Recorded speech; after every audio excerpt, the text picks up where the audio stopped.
Welcome back to our class, everyone. Today we'll be talking about Romero Britto. Romero Britto is a Brazilian artist known for his bright paintings filled with colorful patterns that reflect his optimistic view of the world around him. Optimistic is another word for happy. He's a very happy person and always looks on the bright side. So he wants to fill his paintings with bright colors that reflect how he sees the world around him. First, I want you guys to ask yourselves, if you were an animal, what animal will best represent you? Which one symbolizes you? A symbol is an icon or image that represents an abstract idea, such as a heart representing love, or a flower representing spring. So if you were an animal, which one will you be? Think about that. For my animal, I'm going to do a bunny. Growing up, I always wanted a pet bunny. Thought they were the cutest things in the world.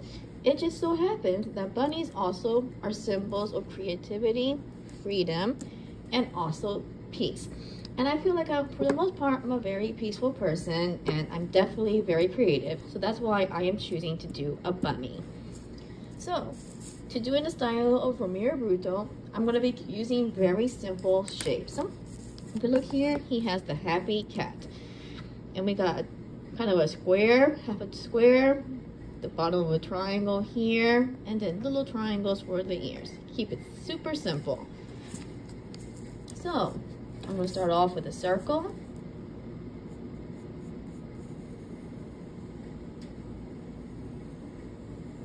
Maybe another circle here. Actually, just do a triangle for the nose. Yeah, let's do a triangle.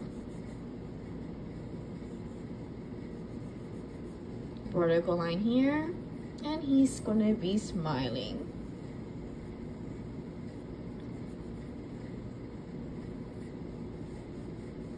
Britto here has his eyes closed. I kind of want to keep mine open, or maybe have a bunny winking, so half the eye's gonna be closed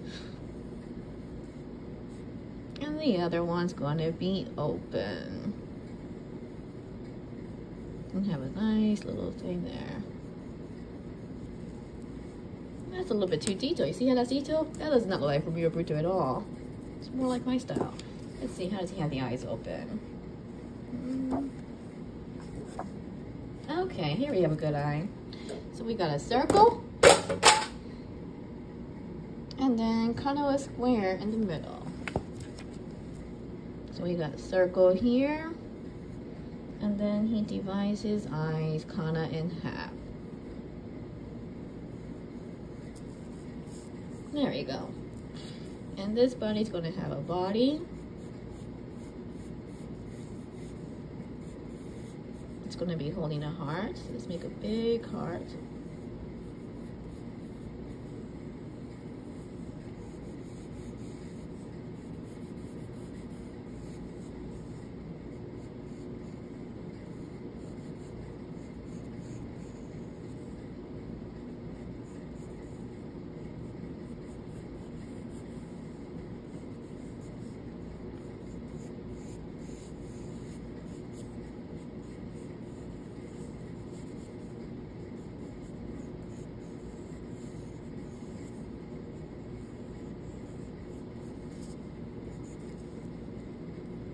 And last, we got the ears. I'm going to do floppy ears.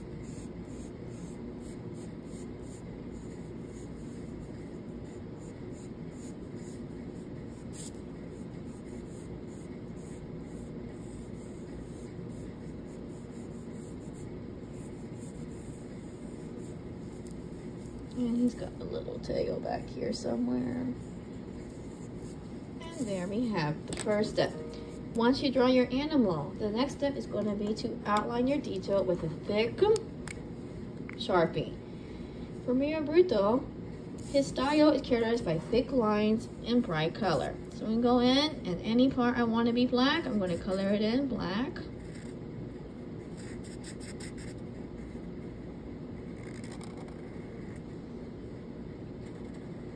I'm going to go ahead and speed this video up some.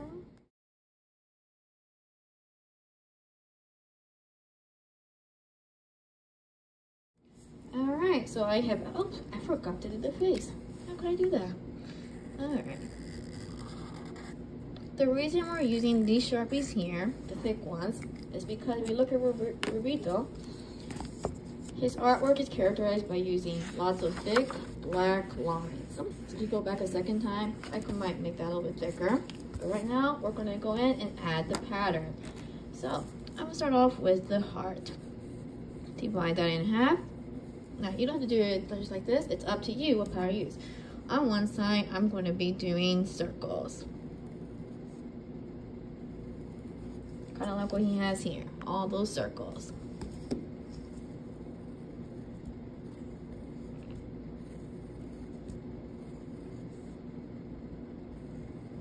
On this side, I'm going to be doing smaller hearts.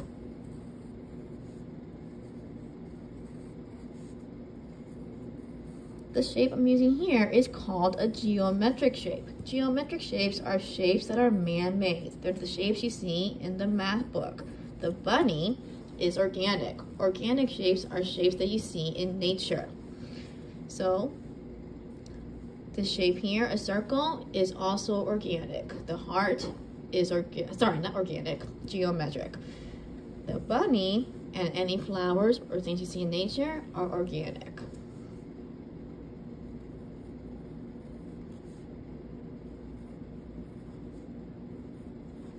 So we got 2 patterns so far. Let's go ahead and do the ears next. I'm going to do, for that one, stripes. Just like he has stripes here.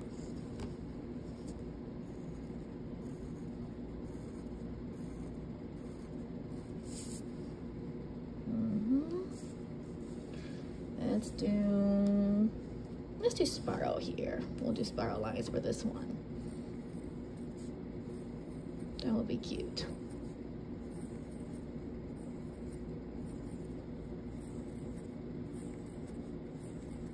Once again, it's up to you what patterns you want to use. Make up your own.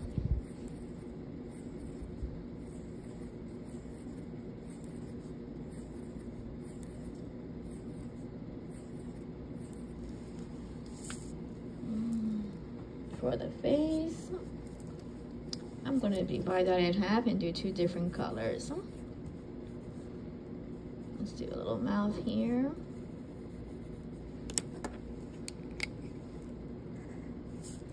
Notice how I'm using the back side of the marker to make sure it's thick lines. Okay. Yep, that's good. Next, we're going to be working on the background. So anything behind the bunny will be called a background. If we look here, just some examples. Let's see. There we go. Oh, that's cute. So we got 2 little characters here. These guys here are in the foreground. Everything behind them is called the background. When I say background, I don't mean the back of the paper. That's not the background. The background is everything behind the bunny. So, divided, I want him to be in some kind of grassy area. So we're going to have zigzag lines here that represent grass.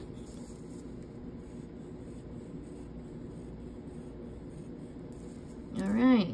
Going to make a line across. That's going to tell me that's going to be one color. And now I'm going to divide it into different lines.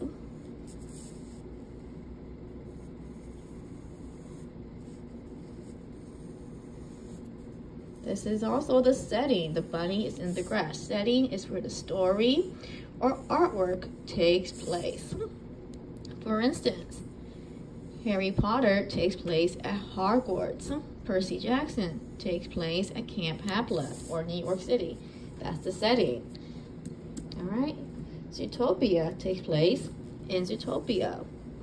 I'm going to divide my background now into 4s. Let's see. Yep.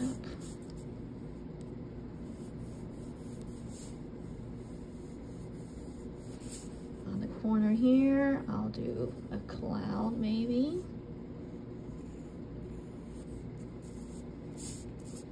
Over here, I'm going to do some kind of maybe spiral pattern or circles. Here, I want to do a carrot.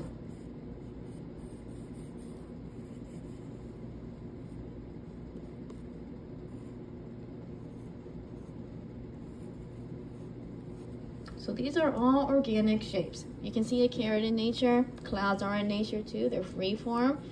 if I did a pattern of, say, circles again, this will be geometric.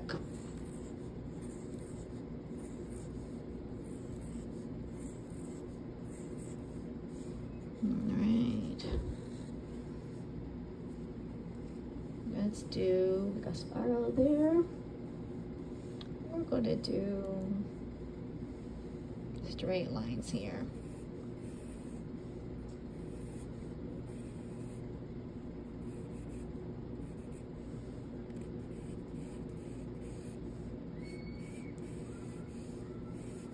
Something like that. I'll fix that later. So that's the first part. And the second video, I'm going to be showing you how to color in the style of Romero Britto using Crayola markers. Those are some very nice markers. We have 3 different kind of markers we'll be talking about in the next video. Crayola, there's also Prang, and there's also my least favorite, School Smart. You do not want to use School Smart. School Smart is kind of ugly.